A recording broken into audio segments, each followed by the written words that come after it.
الحمد لله رب العالمين والصلاة والسلام على أشرف الأنبياء والمرسلين فأعوذ بالله من الشيطان الرجيم بسم الله الرحمن الرحيم وما خلقت الجن والإنس إلا ليعبدون. معزز حاضرین، السلام علیکم ورحمۃ اللہ وبرکاتہ.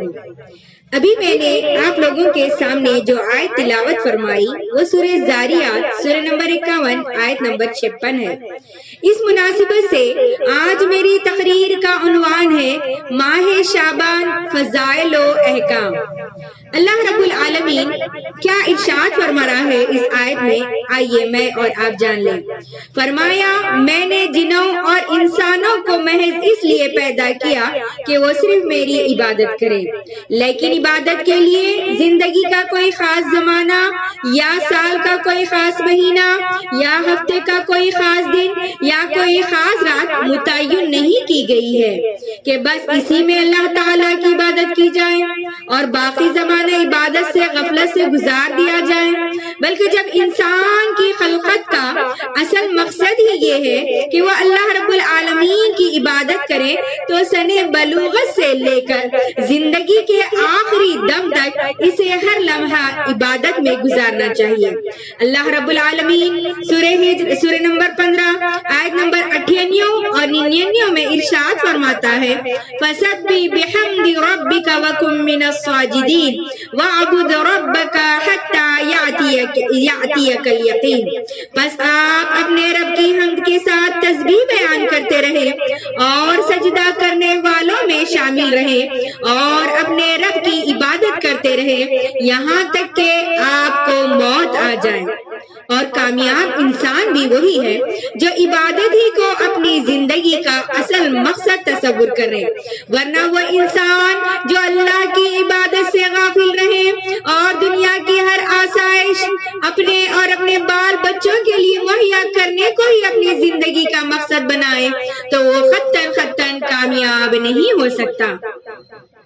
اسی وقت ایک تو مسلمانوں کی اکثریت اللہ تعالیٰ کی عبادت سے غافل ہے، اور اس پر ستم یہ کہ بعض لوگوں نے ان کے دلوں میں یہ بات اچھی طرح سے بٹھا رکھی ہے کہ سال میں 2-3 بار شب بیداری کر لی جائے اور 2-4 روزے رکھ لیے جائیں تو صرف یہی عبادت انسان کی نجات اور اس کی دنیاوی و اخروی فلاح کے لیے کافی ہے. حالانکہ حقیقت یہ ہے کہ اللہ کے رسول صلی اللہ علیہ وسلم نے کسی ایک رات کو عبادت کے لیے خاص کرنے سے منع فرمایا ہے.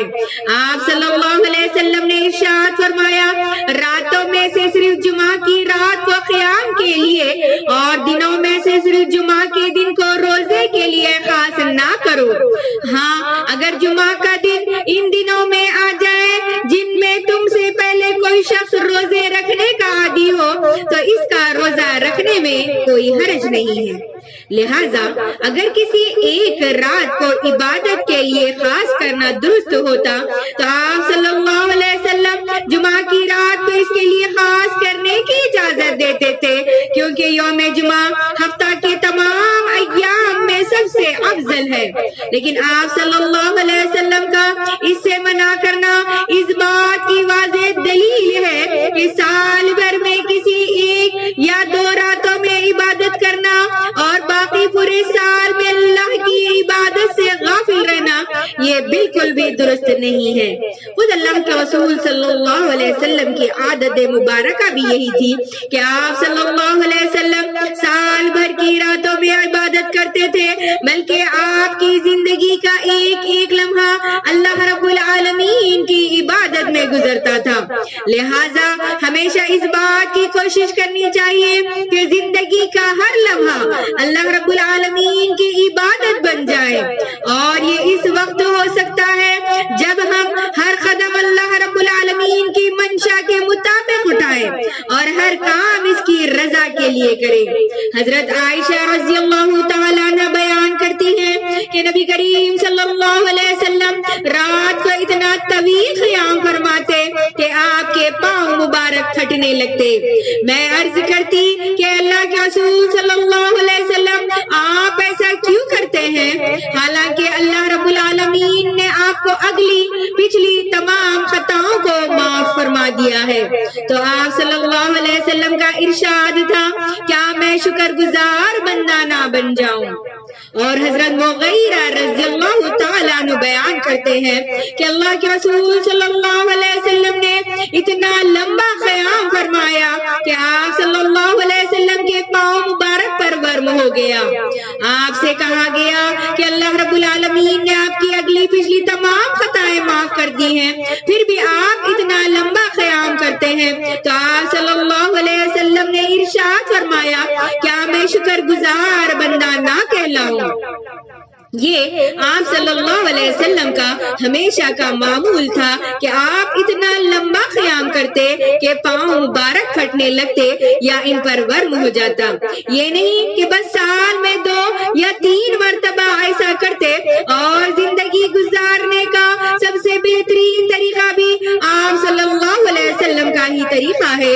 یہ بات ہم یاد رکھ لیں، یہ بات ہم جان لیں۔ جابر بن عبداللہ رضی اللہ تعالیٰ عنہ بیان کرتے ہیں کہ اللہ کے رسول صلی اللہ علیہ وسلم خطبہ جمعہ میں یوں ارشاد فرماتے تھے، اما بعد فإن خير الحديث كتاب الله وخير الهدي هدي محمد صلى الله عليه وسلم وشر الأمور محدثاتها وكل محدثة بدعة وكل بدعة ضلالة۔ حمد و ثنا کے بعد تم سب کو معلوم ہونا چاہیے کہ بہترین بات اللہ تعالی کی بات یعنی کتاب ہے، اور بہترین طریقہ محمد مصطفیٰ صلی اللہ علیہ وسلم کا طریقہ ہے، اور کاموں میں سب سے برا کام وہ ہے جو دین میں نیا ایجاد کیا جائے، اور ہر بدعت گمراہی ہے، اور ہر گمراہی انسان کو آگ میں لے جانے والی ہے۔ اس حدیث سے معلوم ہوا کہ کتاب اللہ اور نبی کریم صلی اللہ علیہ وسلم کی سنت مبارکہ ہی اصل دین ہے، اور جو کام کتاب اللہ اور سنت رسول اللہ صلی اللہ علیہ وسلم سے ہٹ کر دین میں نیا ایجاد کیا جائے وہ سب سے برا کام ہے، اگرچہ وہ لوگوں کی نظروں میں کتنا ہی اچھا کیوں نہ ہو۔ اور اس سے بھی یہ بھی معلوم ہوا کہ جس کام کا ثبوت کتاب اللہ اور سنت رسول اللہ صلی اللہ علیہ وسلم سے نہ ملتا ہو وہ بدعت ہے، اور ہر بدعت گمراہی ہے، اور کوئی بدعت ایسی نہیں کہ جسے دین میں بدعت حسنہ قرار دیا جائے۔ بدعات سب کی سب گمراہی ہے، اور جو لوگ ان پر عمل کرتے ہیں انہیں گمراہ کرنے والے ہیں۔ ہم یاد رکھ لیں کہ ہر بدعت گمراہی، اللہ کے رسول صلی اللہ علیہ وسلم نے یہ چیز ہم کو بتا دی۔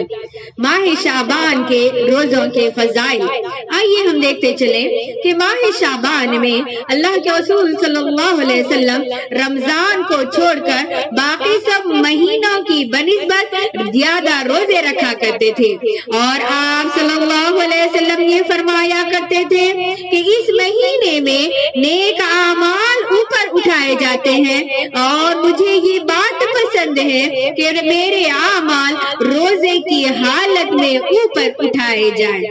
تاہم یہ درست نہیں کہ شعبان کا مہینہ ان 4 مہینوں میں شمار کیا جائے جو حرمت والے مہینے کہلاتے ہیں، اور جن میں جنگ و جدل اور گشت و خون ریزی حرام قرار دی گئی۔ تمام مفسرین و محدثین علماء کا اتفاق ہے کہ 4 مہینے ذوالقعدہ، ذوالحجہ، محرم اور رجب کے مہینے ہیں۔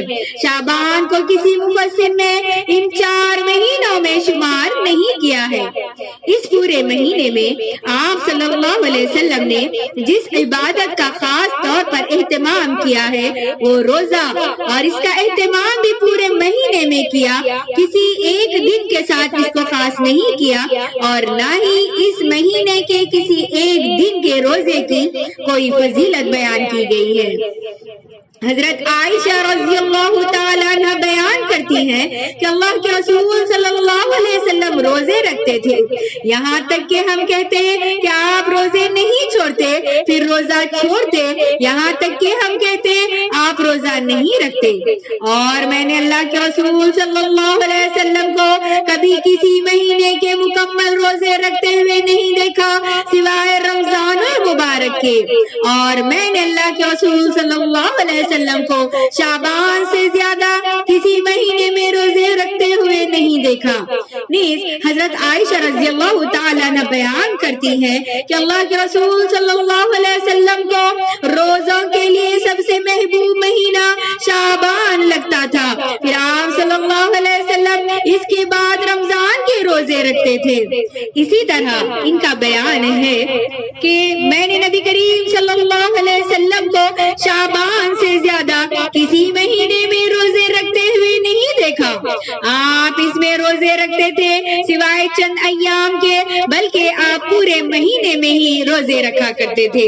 جبکہ حضرت ام سلمہ رضی اللہ تعالی عنہا کا بیان ہے میں نے نبی کریم صلی اللہ علیہ وسلم کو 2 مہینے مسلسل روزے رکھتے ہوئے نہیں دیکھا سوائے شعبان اور رمضان کے۔ آئیے دیکھتے ہیں شعبان میں کثرت سے روزے رکھنے کی حکمت کیا ہے۔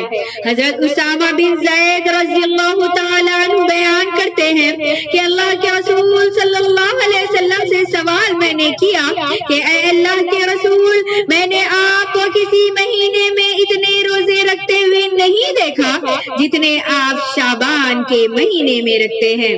تو آپ صلی اللہ علیہ وسلم نے ارشاد فرمایا، یہ وہ مہینہ ہے جس میں لوگ رجب اور رمضان کے درمیان روزے سے غافل ہو جاتے ہیں، حالانکہ اس میں اعمال رب العالمین کی طرف اٹھائے جاتے ہیں، اور میں یہ پسند کرتا ہوں کہ میرے اعمال روزے کی حالت میں اوپر اٹھائے جائیں۔ ان تمام احادیث سے ثابت ہوا کہ اس ماہ میں کثرت سے روزے رکھنے کا اہتمام کرنا چاہیے۔ شب برات کے بارے میں کیا صحیح ہے اور کیا غلط، آئیے میں اور آپ جانتے چلیں۔ ماہ شعبان کے روزوں کے فضائل جاننے کے بعد اب سوال یہ ہے کہ اس ماہ کی 15ویں رات کی کیا حقیقت و اہمیت ہے۔ حقیقت یہ ہے کہ جن 2-4 راتوں کی فضیلت خاص طور پر بیان کی جاتی ہے اور اس میں صحیح اور غلط کی تمیز نہیں کی جاتی، ان میں سے ایک شعبان کی 15ویں رات ہے جسے عام طور پر شب برات کہا جاتا ہے۔ اس رات کے بارے میں آپ صلی اللہ علیہ وسلم کا یہ ارشاد صحیح سند کے ساتھ روایت کیا گیا ہے کہ آپ صلی اللہ علیہ وسلم نے فرمایا، اللہ تعالی شعبان کی 15ویں رات کو اپنی پوری مخلوق کی طرف بنظر رحمت دیکھتا ہے، پھر مشرک اور کینہ پرور کے سوا باقی ساری مخلوق کی بخشش کر دیتا ہے۔ محدثین البانی حدیث کے مختلف ذکر کرنے کے بعد لکھتے ہیں کہ جبکہ دوسری روایت میں بھی الفاظ ہیں کہ بے شک اللہ تعالی شعبان کی 15ویں رات کو اپنے بندوں پر رحمت کی نظر ڈالتا ہے، پھر مومنوں کو معاف کر دیتا اور کافروں کو ڈھیل دے دیتا ہے اور کینہ پرور لوگوں کو چھوڑ دیتا ہے، یہاں تک کہ وہ اپنے دلوں کے کینوں سے اپنے دلوں سے نکال دے، یعنی پاک و صاف کر لے۔ معزز سامعین، یہی وہ حدیث ہے جو شعبان کی 15ویں رات کی فضیلت میں صحیح سند کے ساتھ روایت کی گئی ہے۔ اس کے علاوہ جتنی احادیث عام طور پر بیان کی جاتی ہے اور جنہیں اخبارات اور محفلوں کی زینت بنایا جاتا ہے، وہ سب کی سب سند انتہائی کمزور بلکہ من گھڑت ہے، اور اللہ کے رسول صلی اللہ علیہ وسلم کی شریعت ایسی خرافات سے پاک و صاف ہے۔ شب برات کی نسبت سے جو کمزور اور من گھڑت احادیثیں عام طور پر بیان کی جاتی ہیں، ان میں سے چند ایک میں آپ لوگوں کے گوشے گزار کرتی چلوں۔ بیان کیا جاتا ہے کہ ایک رات اللہ کے رسول صلی اللہ علیہ وسلم حضرت عائشہ رضی اللہ تعالی عنہا کے ہاں تھے۔ آپ اچانک وہیں سے نکلے، حضرت عائشہ رضی اللہ تعالی عنہا آپ کے پیچھے گئی تو کیا دیکھتی ہیں کہ آپ بقی میں ہیں۔ آپ صلی اللہ علیہ وسلم نے انہیں دیکھا تو فرمایا، کیا تمہیں اس بات کا اندیشہ تھا کہ اللہ اور اس کے رسول تم پر ظلم کریں گے؟ انہوں نے کہا، اللہ کے رسول، مجھے یہ شک ہوا تھا کہ شاید آپ کسی اور بیوی کے ہاں چلے گئے ہیں۔ تو آپ صلی اللہ علیہ وسلم نے ارشاد فرمایا، بے شک اللہ تبارک و تعالی شعبان کی 15ویں رات کو آسمان دنیا پر آتا ہے پھر اتنے لوگوں کی مغفرت کرتا ہے جتنے بنو کلب کی بکریوں کے بال ہیں۔ دیگر ائمہ کے علاوہ خود امام ترمذی نے بھی اس حدیث کو ذکر کرنے کے بعد اس کے ضعف کی طرف اشارہ کیا، بلکہ انہوں نے امام بخاری سے بھی نقل کیا ہے کہ وہ اسے ضعیف کہتے ہیں۔ واضح رہے کہ قصہ عائشہ رضی اللہ تعالیٰ عنہ جو رسول اللہ صلی اللہ علیہ وسلم کے بقیع میں جانے اور اہل بقیع کے لیے دعا کرنے کے متعلق ہے وہ صحیح ہے اور صحیح مسلم وغیرہ میں تفصیل موجود ہے، لیکن اس میں شعبان کی 15ویں رات کا ذکر نہیں ہے۔ وہ مکمل واقعہ کچھ اس طریقے سے ہے۔ حضرت عائشہ رضی اللہ تعالیٰ عنہ کا بیان ہے کہ نبی کریم صلی اللہ علیہ وسلم ایک رات میرے پاس تھے، آپ نے جو چادر اوڑھ رکھی تھی اسے اور اپنے جوتوں کو اتارا اور انہیں اپنے سر کے قریب رکھ دیا، اور جو چادر آپ نے پہن رکھی تھی اس کا ایک کونا آپ نے بستر پر بچھایا اور اس پر لیٹ گئے۔ ابھی کچھ ہی دیر گزری تھی جس میں آپ نے یہ سمجھا کہ میں سو گئی ہوں، آپ نے آہستہ سے اپنی چادر کو اٹھایا، جوتا پہنا اور دروازہ کھول کر باہر نکل گئے، پھر دروازہ آہستہ سے بند کر دیا۔ میں اٹھی، اپنی ذرہ پہن لی، دوپٹہ اوڑھ لیا اور اپنی چادر لپیٹ کر میں بھی آپ کے پیچھے چل دی۔ آپ صلی اللہ علیہ وسلم بقیع میں پہنچے، کافی دیر کھڑے رہے اور اس دوران 3 مرتبہ اپنے آپ نے اپنے ہاتھ دعا کے لیے بلند کیے۔ پھر آپ صلی اللہ علیہ وسلم واپس پلٹے تو میں بھی واپس پلٹی، آپ تیز چلے تو میں بھی تیز چلنے لگی، پھر آپ ہلکے ہلکے دوڑے تو میں بھی ہلکا ہلکا دوڑنے لگی، پھر آپ تیز دوڑے تو میں بھی تیز دوڑنے لگی۔ میں آپ سے پہلے گھر میں داخل ہوئی اور ابھی میں لیٹی ہی تھی کہ آپ صلی اللہ علیہ وسلم پہنچ گئے۔ آپ صلی اللہ علیہ وسلم نے ارشاد فرمایا، اے عائشہ تمہیں کیا ہو گیا ہے، سانس کیوں پھولا ہوا ہے؟ میں نے کہا کچھ نہیں۔ آپ صلی اللہ علیہ وسلم نے ارشاد فرمایا، یا تو تم خود ہی مجھے بتا دو یا پھر مجھے وہ اللہ تبارک و تعالی بتا دے گا جو بڑا باریک بین اور نہایت باخبر ہے۔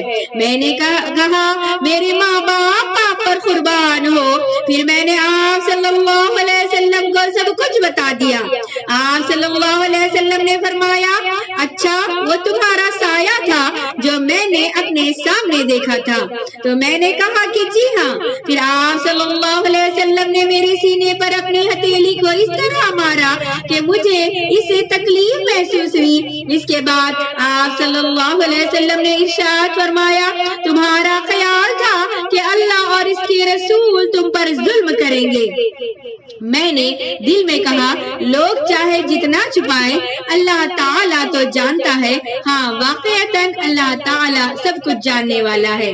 آپ صلی اللہ علیہ وسلم نے ارشاد فرمایا، جب تم نے دیکھا تو اس وقت میرے پاس جبرائیل آئے تھے، انہوں نے تم سے چھپاتے ہوئے آہستہ سے مجھے پکارا تو میں نے بھی تم سے چھپاتے ہوئے انہیں آہستہ سے جواب دیا، اور وہ اس حال میں اندر نہیں آ سکتے تھے کہ تم نے اپنی اضافی کپڑے اتارے ہوئے تھے۔ میں نے یہ سمجھا تھا کہ تم سو گئی ہو، اس لیے میں نے تمہیں جگانا پسند نہ کیا، اور مجھے یہ خوف بھی تھا کہ کہیں تم میرے بغیر خوف و دہشت میں مبتلا نہ ہو جاؤ۔ جبرائیل علیہ السلام نے کہا، آپ کے رب کا حکم ہے کہ آپ اہل بقیع کے پاس آئے اور ان کے لیے مغفرت کی دعا کرے۔ میں عائشہ رضی اللہ تعالیٰ عنہ نے کہا کہ ان کے لیے کیسے دعا کروں؟ تو آپ نے فرمایا، تم یوں کہا کرو، لہذا ثابت ہوا کہ قصہ بقیع کا شعبان کی 15ویں رات سے کوئی تعلق نہیں ہے اور نہ ہی اس کا صحیح حدیث میں ذکر ہے، اس لیے ایک ضعیف حدیث کو حجت بنا کر یہ عقیدہ رکھنا درست نہیں کہ اس رات یا اس سے اگلے روز قبرستان میں جانا مسنون ہے۔ تو معزز سامعین، یہ ایک چیز میں آپ لوگوں کے سامنے ماہ شعبان فضائل و احکام لے کر حاضر ہوئی تھی۔ انشاءاللہ ثم انشاءاللہ اس کی دوسری کڑی لے کر بہت جلد آپ تمام کے سامنے حاضر ہوں گی۔ آخر میں اللہ سبحانہ و تعالیٰ سے دعا گو ہوں کہ ہم تمام کو اللہ سبحانہ و تعالی بدعات سے بچائے. آمین ثم آمین. وآخر الدعوانا ان الحمد للہ رب العالمین. السلام علیکم ورحمۃ اللہ وبرکاتہ.